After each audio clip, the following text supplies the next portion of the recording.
신명기 6장 1절로 9절까지. 이는 곧 너희의 하나님 여호와께서 너희에게 가르치라고 명하신 명령과 규례와 법도라. 너희가 건너가서 차지할 땅이 생할 것이니 곧 너와 내 아들과 내 손자들이 평생에 내 하나님 여호와를 경외하며 내가 너희에게 명한 그 모든 규례와 명령을 지키게 하기 위한 것이며 또 내 나를 장구하게 하기 위한 것이라. 이스라엘아 듣고 삼가 그것을 행하라. 그리하면 내가 복을 받고 내 조상들의 하나님 여호와께서 내게 허락하신 같이 젖과 꿀이 흐르는 땅에서 내가 크게 번성하리라. 이스라엘아 들으라. 우리 하나님 여호와는 오직 유일한 여호와시니 너는 마음을 다하고 뜻을 다하고 힘을 다하여 내 하나님 여호와를 사랑하라. 오늘 내가 내게 명하는 이 말씀을 너는 마음에 새기고 내 자녀에게 부지런히 가르치며 집에 앉았을 때든지 길을 갈 때든지 누워있을 때든지 일어날 때든지 이 말씀을 강론할 것이며 너는 또 그것을 내 손목에 매어 기호를 삼으며 내 미간에 붙여 표로 삼고 또 내 집 문설주와 바깥문에 기록할지니라. 아멘. 네, 오늘 제목을 한번 같이 따라해 보시겠습니다. 들으라 사랑하라. 들으라 사랑하라. 들으라 사랑하라. 들으라 사랑하라. 네, 방금 읽으셨던 4절과 5절은 유대인들이 율법의 핵심이라고 이야기하는 말씀입니다. 소위 말하는 게 쉐마라고 하는 말씀인데, 쉐마는 히브리어로 듣다라고 하는 샤마라고 하는 동사의 2인칭 복수 명령, 너희들은 들으라, 그런 뜻입니다. 근데 그 내용은 한마디로 얘기하면 그거죠. 하나님을 사랑하라라고 하는 거죠. 신명기는 전에도 말씀드렸지만 이제 이스라엘 백성들이 출애굽하고 그리고 광야에서 40년 동안 훈련을 받고 이제 가나안 땅에 들어가는 그런 이제 졸업을 앞둔 그런 상황에서 주시는 일종의 졸업사와 같은 훈계의 말씀입니다. 근데 왜 하나님께서 40년 동안 이스라엘을 광야에서 훈련시키시고 왜 그 가운데서 계속해서 하나님의 말씀이 반복해서 하나님을 사랑하라 말씀하셨을까를 보면 이스라엘 백성들이 애굽에서도 그렇고 가나안에서도 그렇고 그들이 당면했던 가장 큰 도전은 사실은 물질적인 축복이 아니라 어떤 뭐 문화적인 부분이 아니라 사실은 영적인 도전이었어요. 애굽에도 다양한 신들이 있었고 가나안에도 많은 신들이 있었습니다. 우리가 알고 있는 바알이라고 하는 거는 일반적으로 그냥 주인이라고 하는 뜻을 갖고 있는 단어예요. 사실은 그냥 주인.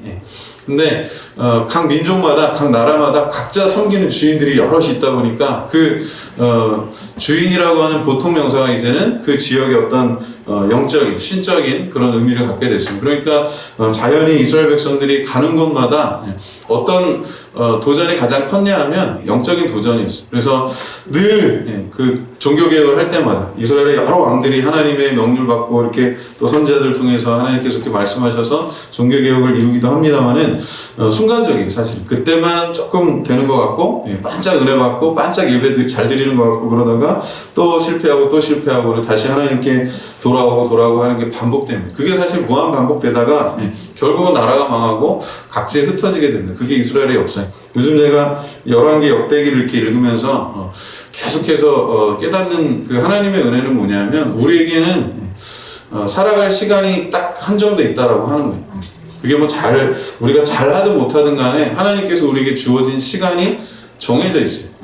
그거는 하나님만 아시는 것이고, 그리고 우리가 또 이렇게 한 시대를, 개인적인 그런 시간도 있지만 한 시대를 같이 살아가는 것도 하나님의 특별한 은혜인 줄로 믿습니다. 그런 가운데 하나님께서 왜 우리에게 이 시대를 살아가도록 하시는가라고 하는 것을 생각해 보면서 우리가 본문으로 돌아가 보는 것도 참 의미가 있을 것 같아요. 다시 한번 돌아가서 봅니다. 자, 1절에서 하나님께서 모세를 통해서 이렇게 말씀합니다. 제가 이제 그냥 1절 부분을 말씀드릴게요. 이는 곧 너희의 하나님 여호와께서 너에게 가르치라고 명하신 명령과 규례와 법도라. 세 가지를 이야기하는데 사실 한마디로 이야기하면 하나님의 말씀이죠. 우리가 살아가는 시대를 사회학자들은 포스트 모더니즘 시대라고 해요. 포스트 모던. 가장 큰 특징이 그거예요. 정확한 그 절대적인 기준이 이제는 없다는 거예요. 쉽게 말해서 내가 옳다고 생각하면 그게 기준이에요. 그전에는 객관적인 기준이 있었습니다. 근데 이제는 개인이 주관적인 기준을 가지고 내가 기분 좋으면 그게 좋은 거예요. 내가 옳다고 생각하는데 누가 거기에 대해서 비판하고 거기에 대해서 이렇게 의견을 반대 의견을 내면 우리가 발끈하는 이유가 그런 거예요. 지금 포스트 모더니즘, 소위 말하는 탈근대주의의 특징이 그렇습니다. 그러다 보니까 생기는 현상이 뭐냐면 권위가 무너져요. 권위. 기준이 없으니까 권위도 없는 거예요. 어쨌든 그런 특징 속에서 우리가 이 말씀으로 다시 돌아오면 기준이 필요한 시대, 명령과 규례와 법도라고 하는 거, 하나님께서 우리에게 주신 기준이죠. 기준인데 그 법을 주신 목적이 있어요. 법을 주시는 목적이 우리를 보호하고 지키시기 위한 목적이 있습니다. 우리를 한마디로 하나님께서 우리를 사랑해서 주시는 거예요. 하나님께서 우리에게 이 세상을 살아갈 때 하나님의 자녀로서 최소한 안전하게 보호받으면서 살아갈 수 있도록 주신 게 하나님의 말씀인 줄로 믿습니다. 그 이유는 우리를 사랑해서 주시는 거예요. 그러니까 아이들이 위험할 수 있기 때문에 잘못되고 다칠 수도 있기 때문에 우리가 자녀들에게 가끔씩 잔소리도 하고 훈계하듯이 하나님께서도 그 자녀들을 위해서 사랑하는 그 백성들을 위해서 하나님의 말씀을 주신 줄로 믿습니다. 그래서 2절에 보면 모세를 통해서 뭐라고 이야기하냐면 곧 너와 내 아들과 내 손자들이, 여기 보면 최소한 3대를 말씀하죠. 너와 내 자녀와 내 그 손주들이, 손자 손녀들이 최소한 3대. 그러면 3대까지냐? 그렇잖아요. 계속해서 이어지는 거죠. 그 후손들에게 이어서 가르쳐야 되는 말씀이다라고 하는 거죠. 그래서 평생에 내 하나님 여호와를 첫 번째 뭐예요? 경외하며라고 이렇게 이야기해요. 그리고 두 번째, 내가 너에게 명한 그 모든 규례와 명령을 지키게 하기 위한 것입니다. 그러니까 가르쳐야 되는 거죠. 근데 가르치려면 배워야 되는 거죠. 우리가 잘 배워서 잘 가르치는 게 또 하나님의 뜻이고 하나님의 은혜인 줄로 믿습니다. 오늘 이 말씀을 잘 새겨듣기를, 우리가 잘 새겨듣기를 소망합니다. 하나님께서 허락하시지 않으면 그 어떤 것도 헛되다라고 하는 거예요. 이번 주 주일 설교도 사실 그런 내용입니다. 우리가 살아가는 데 있어서 가장 중요한 게 뭔가, 정말 인생에 있어서 가장 중요한 게 뭔가, 내 인생의 가장 우선순위가 되는 것이 뭔가를 돌아보는 그런 시간 되길 바랍니다. 하나님께서 이스라엘 백성들을 광야에서 40년 동안 훈련시키고 이제 졸업하면서 가나안 땅에 보내시면서 하시는 말씀이 그거예요. 이스라엘아 들으라, 너희 하나님 오직 한 분 하나님이신데 그분 하나님만 사랑하라라고 명령하십니다. 근데 듣다라고 하는 게 그냥 귀로만 듣는 기능적인 게 아니라 마음에 새기고 뒤에 말씀한 것처럼 삶 속에서 그것을 실천하는 거죠. 명령에 순종하는 것을 이야기합니다. 그리고 자기만 하나님의 말씀을 새겨듣고 순종하는 게 아니라 그 후손들에게 그 말씀을 또 가르치고 하나님을 사랑하도록 또 이렇게 실천하는 것, 모범을 보여주는 것이 부모 세대의 책임인 줄로 또한 믿습니다. 그래서 참 중요한 사명을 우리가 가지고 살아가는 거예요. 훌륭한 지도자들도 많았지만 그러나 그들도 인간적으로 보자면 하나님 앞에 실패한 사람들이 많아요. 특히 아버지로서, 부모로서 실패한 경우들이 많아요. 제가 볼 때는 사무엘이나 그 전에 있었던 엘리자 제사장이나 그리고 그 후에 있었던 또 다윗 왕이나 공통적인 특징은 아버지로서, 부모로서 실패했다라고 하는 거예요. 자녀들을 잘 가르치고 모범이 되어야 됐어야 되는데도 그렇지 못했다는 거예요. 근데 그게 인간의 모습이라고 하는 거예요. 그래서 제가 이 말씀이 저와 여러분에게 좀 위로가 되었으면 하는 게 뭐냐면, 우리가 아무리 발버둥치고 노력을 하고 뭐 해도 하나님 손에 맡기지 않으면 우리가 막 욕심을 내고 하는 것들이 제가 볼 때는 이루어지기가 사실 어려워요. 그리고 이루어지지 않았을 때 오는 그런 어떤 좌절감, 실패감, 왜냐하면 자녀들에 대한 사랑이 있기 때문에 당연히 기대하죠. 내 아들이, 내 딸이 잘 되기를 바라고 나보다 더 훌륭하게 되기를 바라는 게 당연히 부모의 마음이잖아요. 그렇죠? 그런데 또 원하는 것처럼 생각하는 것처럼 안 될 때도 사실은 있어요. 나는 내 아들이, 내 딸이 이렇게 되길 바라는데 뭐 생각이 다를 수도 있고 또 어떤 관심이 다를 수도 있는데 그거 가지고 너무 고민하고 갈등하지 마시고 오늘 본문에서 제일 중요한 하나님을 사랑하는 것, 그 가치 하나만큼은 신앙의 유산만큼은 꼭 물려줄 수 있도록 하나님께 맡기고 기도하기를 바랍니다. 진짜 어른들이 말씀하시는 것처럼 품 안의 자식이라고 하는데 하나님께서 가장 가까이 품 안에 품어주셨을 때가 이스라엘 역사를 보자면 바로 광야의 시간이에요. 아무것도 풍성하지 않을 때, 정말 하나님께만 전적으로 의지할 수밖에 없을 때, 환경적으로 보자면 굉장히 척박하지만 관계적으로 보자면 하나님과 가장 가까이, 하나님의 심장 소리를 들으면서 매일매일 하나님의 품에 안겨서 살아갔던 시간이 광야의 시간이에요. 어떻게 보면 지금은 모를 수도 있어요. 지금은. 그렇지만 그때도 곧 지나가요. 그 모든 인생의 과정에 하나님께서 함께 하시는 줄로 믿습니다. 우리가 살아가면서 꼭 기억해야 될 것, 예수 그리스도 안에서 하나님께서 우리에게 주신 하나님의 사랑입니다. 여기 이 말씀을 우리가 들을 때 사실 부담스러워요. 들으라, 사랑하라, 실천하라, 뭐 가르치라, 뭐 그러는데 사실은 스스로 돌아봐도 답답할 때가, 나도 지금 제대로 모르겠고 제대로 뭐 이거 가르칠 그런 자격도 안 되는 것 같은데, 모범도 안 되는 것 같은데, 그런데도 하나님께서 우리에게 말씀하세요. 부탁하세요. 너희가 마음에 새기라는 거예요. 그 말은 뭐예요? 하나님께서 그렇게 우리에게 도와주시겠다라고 합니다. 성령께서 우리를 그런 은혜 가운데 도우시고 인도하시는 줄로 믿습니다. 곧 있으면 뭐 10월 31일 되는데, 10월 30일이 예수 믿는 사람들한테는 중요한 게 그때가 종교개혁 기념일이에요. 그 당시 마틴 루터가 신부였는데, 로마 가톨릭 신부였는데, 그가 정말 개혁하고자 했던 것은 그거예요. 하나님의 말씀으로 돌아가자라고 하는 거예요. 아무리 우리가 몸부림치고 이렇게 노력을 하고 이 율법주의적인 그런 신앙생활을 하려고 노력을 해도요, 그게 안 되더라는 거예요. 마틴 루터가 로마서를 읽다가 1장 17절에서 하나님께서 선지자를 통해서 주신 말씀을 깨닫습니다. 의인은 오직 믿음으로 산다라고 하는, 그게 오늘 우리를 자유케 하는 거예요.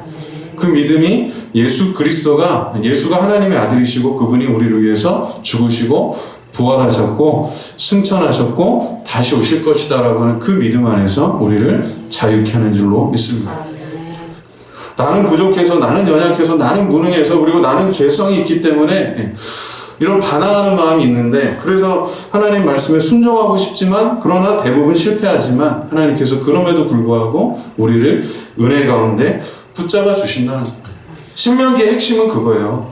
우리가 하나님을 사랑하는 것도 있지만 여기에 바탕이 되는 게 뭐냐면 그거예요. 너희들이 듣고 사랑하라라고 하는 그 말씀의 가장 뿌리는 뭐냐면, 하나님께서 우리를 사랑하시고 하나님께서 우리를 지켜주시고 하나님께서 우리를 축복하실 거니까 전혀 염려하지 말라는 거예요. 걱정하지 말라는 거예요. 믿고 순종하고 따르라라고 하는 거예요. 물론 그 부분도 어려운 거지. 하나님의 은혜가 없으면 불가능합니다. 그렇지만 그런 은혜를 우리에게 주시겠다고 분명히 예수님을 통해서 약속하셨어요. 성령을 통해서 우리가 하나님의 말씀을 듣고 마음에 새기고 또 우리 자녀들에게 가르치고, 이제 코로나를 통해서 우리 교회뿐만 아니라 한국교회 지금 당면한 과제가 뭐냐면, 가정에서 우리 자녀들을 데리고 이렇게 기도해 주시고, 그 자녀들이 또 교회에서도 물론 신앙생활 잘해야 되겠지만 신앙인으로서 사회에서 잘 믿음으로 살아갈 수 있도록, 여러분 식사할 때, 애들 급식 먹을 때, 또는 직장인들 이렇게 식사 시간에 밥 먹으면서 잠깐 기도하는 게요, 제가 보니까 사실 쉬운 일이 아니에요. 학생들이 학교에서, 그죠? 그 또래들이 놀릴 수도 있잖아요. 야, 뭐 너는 뭐 뭔데 이렇게 눈 감고 있냐, 뭐 그렇게 놀릴 수도 있고, 또 사회생활하는 사람들 그렇게 생각할 수도 있는데, 그런 것들을 이기고 다니엘처럼 정말 어느 때든지 하나님 앞에 그렇게 예배할 수 있는 것, 그런 자녀들을 키워내는 것, 그런 세대를 우리가 키워내는 것이 오늘 우리에게 주신 중요한 사명이라고 생각합니다. 우리가 뭐 외국에 가서 미전도 종족들 전도하는 것도 좋지만, 사실 한국 안에 있는 가장 큰 미전도 종족이 지금 청소년들입니다. 실제로 우리나라 교회 그 통계를 보면 교회마다 장년부는 어느 정도 있어요. 장년부는 어느 정도 이렇게 아직까지 유지가 되지만, 지금 한국교회 미래라고 해서 주일학교 청소년부가 지금 거의 아주 많이 줄어들었어요. 최근 한 10여 년 동안. 이제 앞으로 20년, 30년 뒤에 과연 교회가 이 지역에 존재할 수 있겠느냐라고 하는 그런 큰 숙제를 남겨놓습니다. 그래서 우리가 할 일이 있어요. 우리 자녀들부터 믿음 안에서 가르치는 겁니다.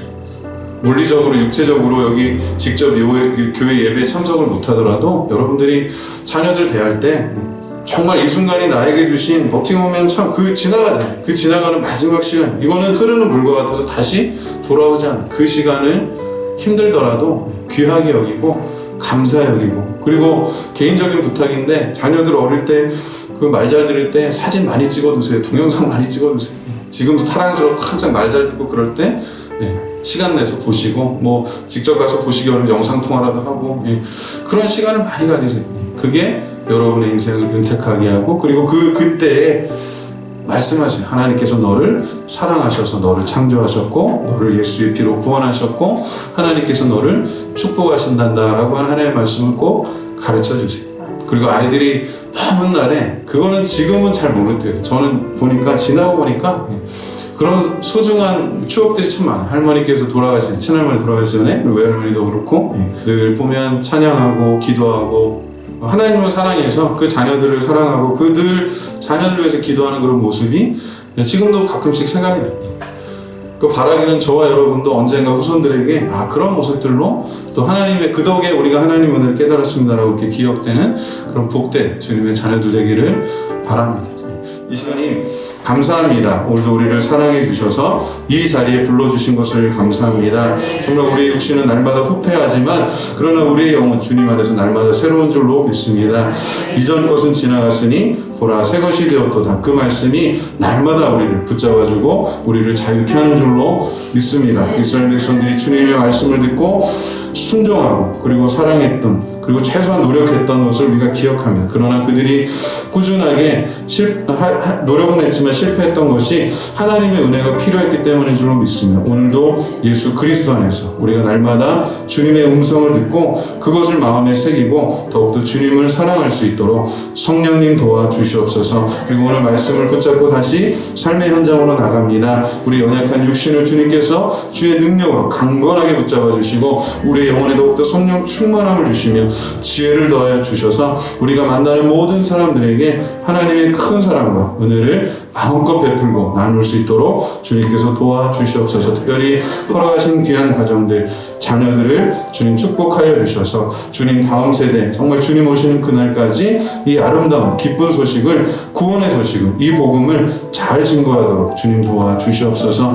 돌아가는 발걸음 지켜주시고 인도해 주시길 원하고 예수님의 이름으로 기도합니다. 아멘. 하늘에 계신 우리 아버지여 이름이 거룩히 여김을 받으시오며 나라의 임하옵시며 뜻이 하늘에서 이루어진 것과 같이 땅에서도 이루어지이다. 오늘날 우리에게 일용할 양식을 주옵시고 우리가 우리에게 죄 지은 자를 사하는 것과 같이 우리의 죄를 사하여 주옵시고 우리를 시험에 들게 하지 마옵시고 다만 악에서 구하옵소서. 대개 나라와 권세와 영광이 아버지께 영원히 있사옵나이다. 아멘.